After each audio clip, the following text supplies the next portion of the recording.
जी दोस्त लगन सबका प्रणाम पाती। आप जाइए, हम आ गए हैं देव्यांश टीचर्स अकेडमी।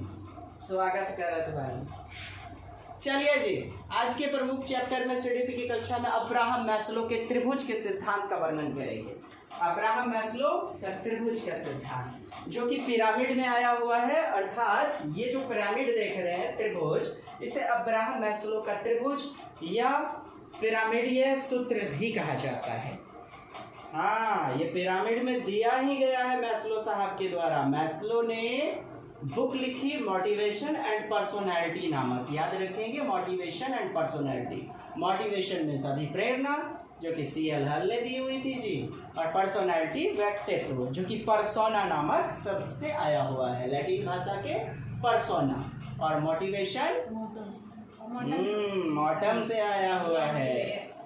एक ट्रिक के रूप में याद रखें, आत्मज्ञान के मांग की पूर्ति स्व मुस्कान से होगी। अर्थात आत्मज्ञान का सात सिद्धांत किसने दिया? आत्मविज्ञान का सिद्धांत अब्राहम मैस्लो, मांग पूर्ति का सिद्धांत अब्राहम मैस्लो, स्व यथार्थीकरण या आवश्यकता मांग पूर्ति का सिद्धांत, आवश्यकता यानी पदानुक्रमित, पदों में होने के कारण, पदों में होने के कारण, ये पदों में होने के कारण इसे पदानुक्रमित, आवश्यकता का पदानुक्रमित अभिक्रमित सिद्धांत भी कहा जाता है।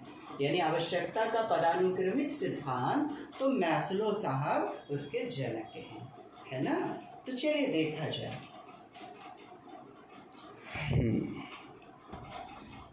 हाँ, माफी चाहता हूँ, व्यवधान के लिए खेद है। हाँ जी, थोड़ा माइक का प्रॉब्लम है। चलिए देखिएगा, तो पिरामिडीय सिद्धांत में अब्राहम मैस्लो साहब कहते हैं कि प्रत्येक मनुष्य को, चाहे वो राजा हो या रंक हो, इन पांचों चरण से गुजरना ही पड़ेगा। पांचों चरण से, अर्थात पहले चरण की प्राप्ति करके कोई व्यक्ति दूसरे चरण पर जाएगा, फिर तीसरे, फिर चौथे, फिर पांचवें। कोई उछला उछली करके नहीं जा पाएगा, बुझे जी। ये ना कि पहला क्लास पढ़वे नहीं किए, चौथा क्लास में RTE 2009 के तहत हम लोग घुस गए, बात बुझे। चलिए देखिए, तो अब्राहम मैस्लो साहब ने त्रिभुज का सिद्धांत दिया, पिरामिड का सिद्धांत दिया। यह प्रश्न आ चुका है लगभग 3 बार। अब देखिए, मैस्लो ने कहा कि हम पूरी जिंदगी अपने मांगों से यानी डिमांड से प्रभावित रहते हैं, मांग से, डिमांड से प्रभावित रहते हैं। यानी हमारी नीड्स जो हैं, ज़रूरतें जो हैं, हमें आवश्यकता पड़ती रहती है। ये हमारी डिमांड, ज़रूरतें ही हैं जो हमें कुछ करने के लिए प्रेरित करती हैं, मोटिवेटेड करती हैं। अर्थात एक आदमी को प्रेरित होने के लिए या प्रोग्रेस करने के लिए जिंदगी में ये 5 प्रकार,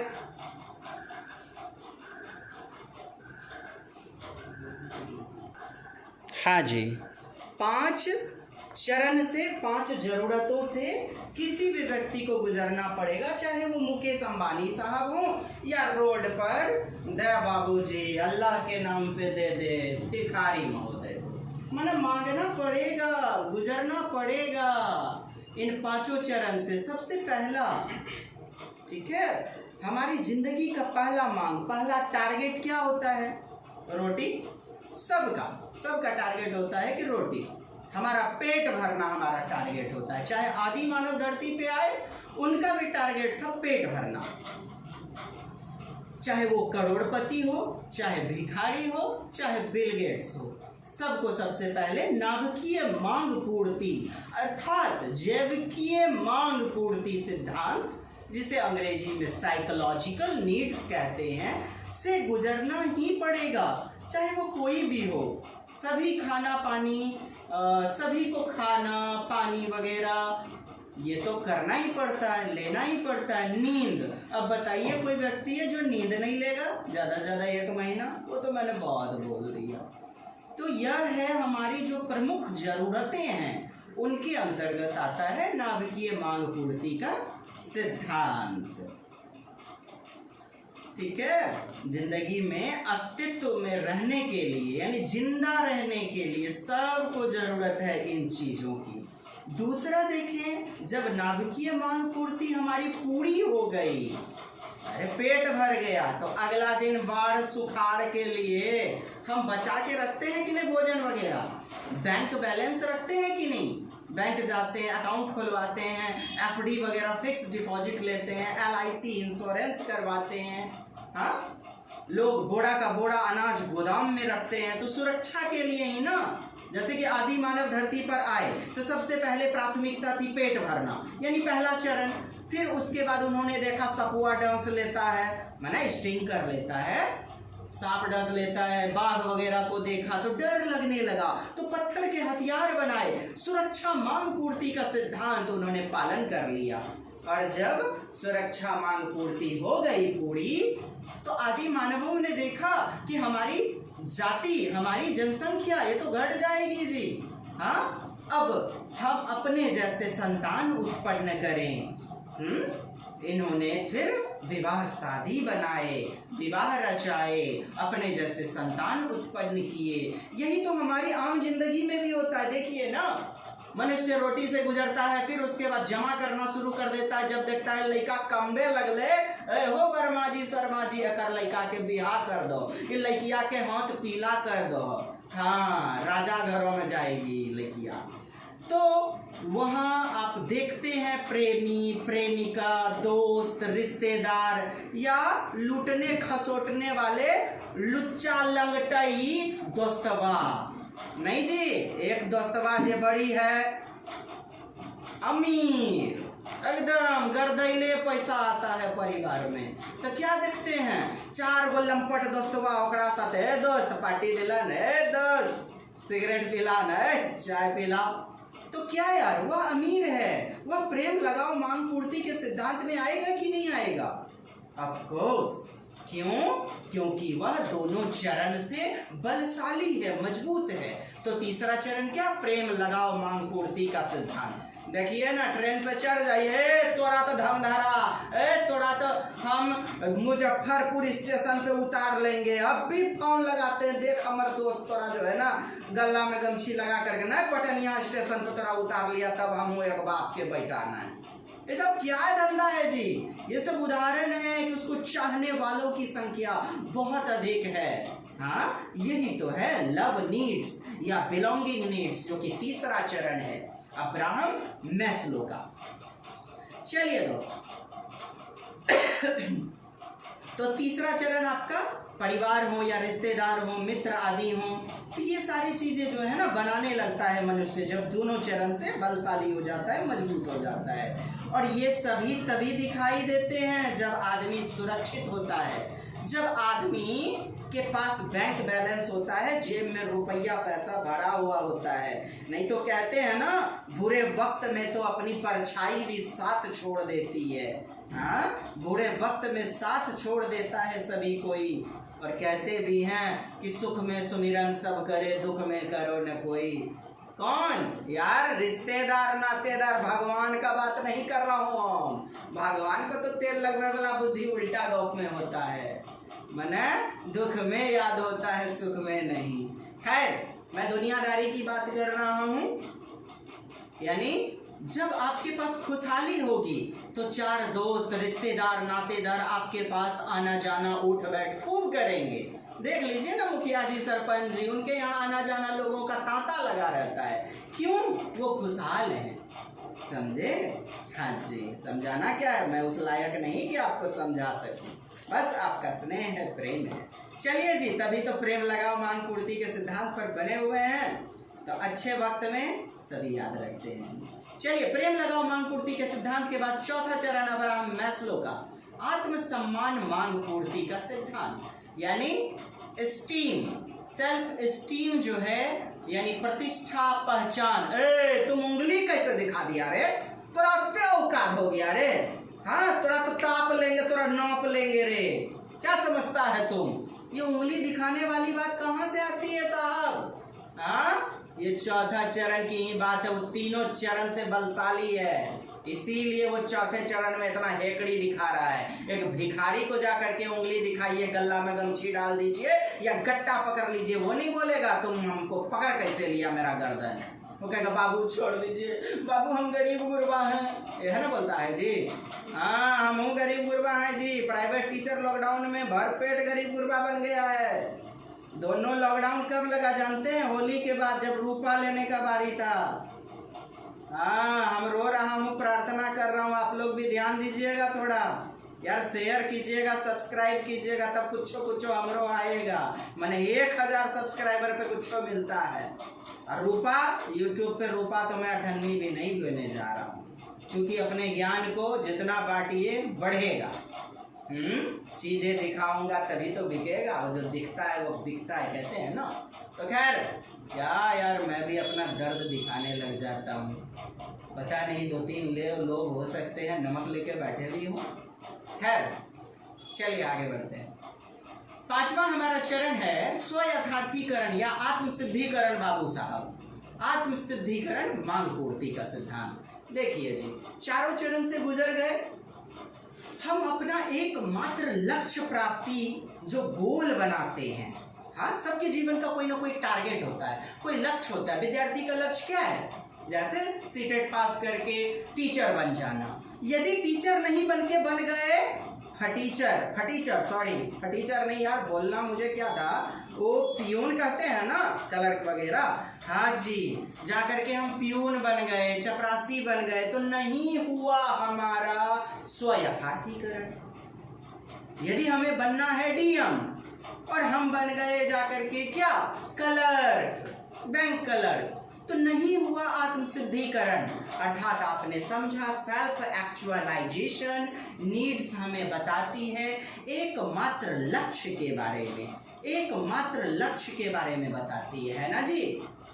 तो 5वां चरण ये कहता है। 4था चरण आपने जाना ना।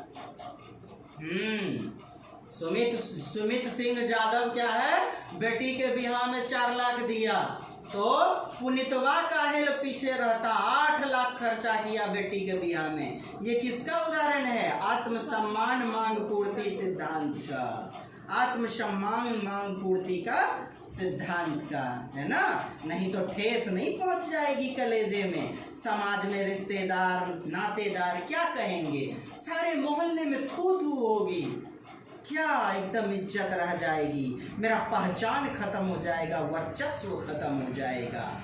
यही बात है 4थे नंबर की। और 5वें नंबर में I have already told you कि जब एक आदमी अपने जीवन में जो बनना चाह रहा है वही बन जाए तो उसे कहते हैं स्व यथार्थीकरण। और जब नहीं बन पाया वो, तो नहीं हुआ स्व यथार्थीकरण। यथार्थ माने सत्यता की कसौटी, जीवन की वास्तविकता, आत्मसिद्धीकरण। ठीक है, ये बातें होती हैं 5वें चरण में। अब देखें जी, नीचे वाले 3 चरणों को निम्न स्तर कहा गया है और ऊपर वाले उच्च स्तर। ऊपर वाले 4थे और 5वें को क्या कहा गया है? उच्च स्तर। तो पहला, दूसरा, तीसरा निम्न स्तर का चरण कहलाएगा। निम्न स्तर से उच्च स्तर की ओर जाता है, अर्थात low level to upper level, यानी बॉटम टू टॉप जाएगा। जैसे हिंदी पैडागोजी में आता है ना जी, क्या एक शिक्षिका, एक कवितिया नामक शिक्षिका क्या करती है? पहले बच्चे को कविता सिखाती है, कवितिया नामक शिक्षिका कविता सिखाती है, फिर बच्चे को वाक्य सिखाती है, फिर बच्चे को शब्द सिखाती है, फिर वर्ण अर्थात अक्षर सिखाती है। तो वह क्या कर रही है? उच्च स्तर से निम्न स्तर की ओर जा रही है। हाँ, उच्च स्तर से निम्न स्तर यानी टॉप टू बॉटम जा रही है ना जी। खैर, हिंदी पैडागोजी की कक्षा में ये देखेंगे हम।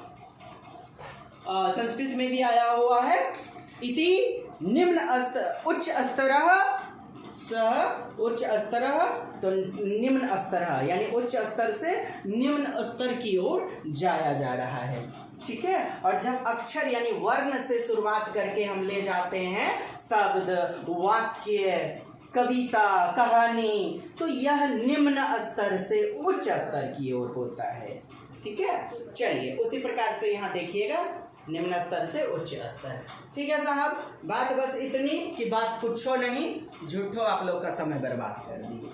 खैर, वो तो आप ही लोग ना बताइएगा, झूठो समय बर्बाद किए कि कुछ ज्ञान दे दिए। चलिए जी दोस्तों, देखिएगा, तो आपने देखा पदों में है, एक क्रम में है, इसीलिए इसे पदानुक्रमित, आवश्यकता का पदानुक्रमित सिद्धांत कहते हैं। एक पदों में होने के कारण इसे नाभिकीय आवश्यकता का सिद्धांत भी कहते हैं, क्योंकि सारे नाभिक को बोले तो सारे मनुष्यों को जरूरत है इन पांचों चीजों की। हाँ, अरे यार भिखारी है कोई, उसको दीजिएगा आप आत्मसम्मान, बोलिएगा कार इन्होंने जीता है, इनको कार से पुरस्कृत किया, यार उसका पेट भरवे नहीं किया, वो तो आत्मसम्मान नहीं खोजेगा, वो उस कार को बेच करके अपने पहले चरण की पूर्ति करेगा। हाँ, प्रत्येक मनुष्य को I salute that personality to mister Abraham Maslow, because इन्होंने जो कहा यार सब पर लागू होगा, क्योंकि कोई व्यक्ति पहले चरण से फांद करके पांचवें पे नहीं गुजर सकता है। दुनिया का प्रत्येक मनुष्य में दावा करता हूं, मैं क्या करूंगा, मैं तो छोटी सी, वो कहते हैं ना, धूल भी नहीं हूं यार, ठीक है। क्योंकि अब्राहम मैस्लो पहले ही बता चुके हैं कि इनका जो सिद्धांत है वो सब पर लागू होगा। पहले चरण, दूसरे चरण, तीसरे चरण में ही कोई क्रॉस करके चौथे पांचवें पर आ सकता है। सो आई सैल्यूट। चलिए देखिएगा, मोटिवेशन एंड पर्सनालिटी बुक इनकी याद रखिएगा, और पदानुक्रमित आवश्यकता का सिद्धांत मैं पहले ही बता चुका हूं, इन्हीं के सिद्धांत को कहते हैं मांग एवं आपूर्ति का सिद्धांत, इन्हीं के सिद्धांत को कहते हैं। अच्छा जी, इनके सिद्धांत को मानवतावादी सिद्धांत, एक और सिद्धांत मानवतावादी सिद्धांत, क्यों?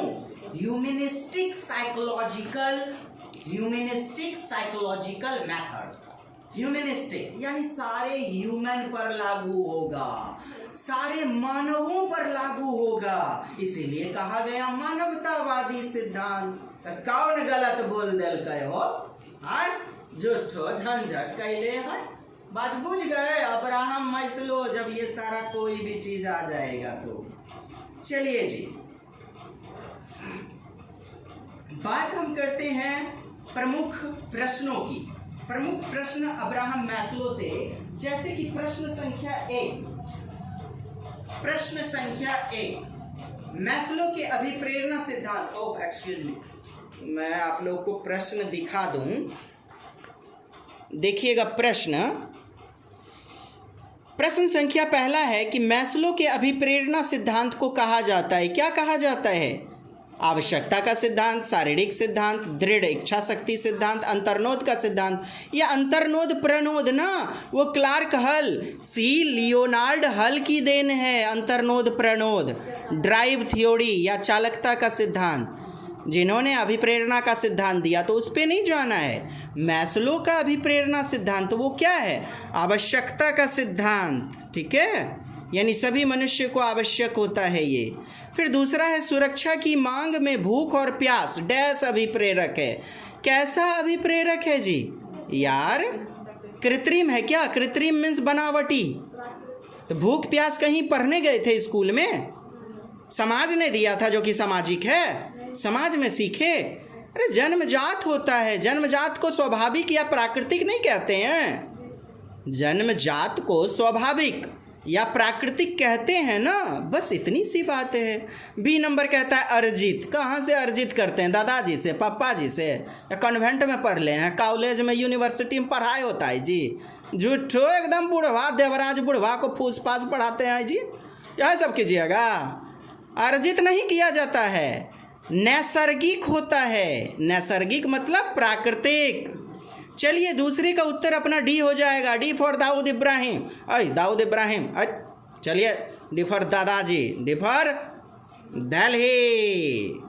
चलिए तीसरा नंबर प्रश्न है दोस्त। आई मोबाइलवा को क्या हो गया? हाँ देखिएगा जी, क्या बताऊं यार। तीसरा नंबर देखिएगा प्रश्न, इनमें से कौन सा सिद्धांत यह मत स्पष्ट करता है कि बच्चे अपने बुद्धि व विकास हेतु कठोर अध्ययन करते? देखिए ये स्टेटमेंट ही दिया है मैस्लो के द्वारा, आप इसको रट्टा मार करके याद कर लें, रोट लर्निंग कर लें, as you like as it possible. चलिए तो मैस्लो इसका उत्तर हो जाएगा क्वेश्चन 4। हाँ बबीता देवी जी क्या बोली? सर मसलो चैप्टर पढ़ा दो, मसलो हुए हम उतर मारेंगे। बहुत तेज है जी, हाँ बहुत होशियार। चलिए जी देखिए क्वेश्चन नंबर 4, निम्नलिखित में कौन जन्मजात प्रेरक नहीं है? अरे बा, जन्मजात प्रेरक इसका क्या मतलब हुआ? और मैंने जन्मे से जो नहीं मिलता है, 3 गो मैंने जन्मे से जो मिला है, एकदम घपाक घपाक पैदा हुए और एकदम मिल गया बच्चे से। अच्छा क्वेश्चन ई कह रहा था भूख जन्मे से मिलता है, प्यास जन्मे से मिलता है, नींद ये भी आदत, अरे यार आदत संगति से गुनावत है, संगति से गुंजावत है। बाबूजी दादाजी कह के गया है, आदत जो है ना जन्मजात प्रेरक नहीं है, जैसा बनाएंगे वैसा बनेगा। चलिए आदत हमारा नहीं में हो जाएगा। So 4 number question C is the right answer, C for Chennai. Question number 5, Abraham Maslow से संबंधित है कौन जी? संज्ञानात्मक उपागम, हाँ, व्यवहारवाद उपागम, मानवतावाद उपागम, ए एंड बी दोनों। अरे यार ए और बी बहुत ही अच्छा लग रहा है, बड़ा खब्बे सूरत लग रहा है भाई। तेगरे पे चल जाए, मैंने कोची है जने जो मिलेगा होकरे पे चल जाइएगा। आए कि वोडाफोन, एक वोडाफोन, एक आइडिया बदल दे आपकी दुनिया। सभ्य में नहीं जाना, मानवतावादी पहले ना बता दिया हूँ, ह्यूमनिस्टिक अप्रोच। जी तो 4 is the right answer, D for Delhi. Question number 6, motivation and personality पुस्तक किसने लिखी? हम तो नहीं लिखा है दोस्त, हम नहीं लिखा हूँ, पहचान लीजिए क्या लिखा है। बहुत गरज के हम बोला, अमेरिका जाइएगा ये मार दीजिएगा। क्वेश्चन नंबर 7, पिरामिड का सिद्धांत देन है? पिरामिड पिरामिड कत्ते हम तखनी से भोकर के गरज रहा था, Maslow. Question number 8, D is the right answer. Maslow के त्रिभुजीय सिद्धांत के दूसरे चरण में देखिए दोस्त, ये है लली हम ठट्ठा पार्क करके कलेजा एकदम निखार रहा था। वो जो बकरिया नियर पहला चरण में है, दूसरा चरण में हो, तीसरा चरण में, यह क्वेश्चन पूछ लेता है और तखनी दिमाग की बत्ती एकदम बिना मेंटोस खाए जल जाता है। 8वां नंबर का क्वेश्चन का उत्तर कोची हो जाएगा? सुरक्षा मांग पूर्ति का सिद्धांत। चलिए दोस्त बहुत ज़्यादा लड़ठी बचार दिए। आज के लिए इतना ही, सबका नमस्कार, मिलते हैं पुनः। ठीक है जी, नमस्कार, आज के लिए इतना ही, पुनः मिलते हैं। अच्छा लगेगा मेरा प्रयास तो बढ़ा दीजिएगा, और नहीं तो डिसलाइक बटन है बगल में, ठट्ठा दावे में कुछ नहीं लगता है। ठीक है, चलिए जी, सबको जय हिंद, जय भारत, वंदे मातरम, नमस्कार।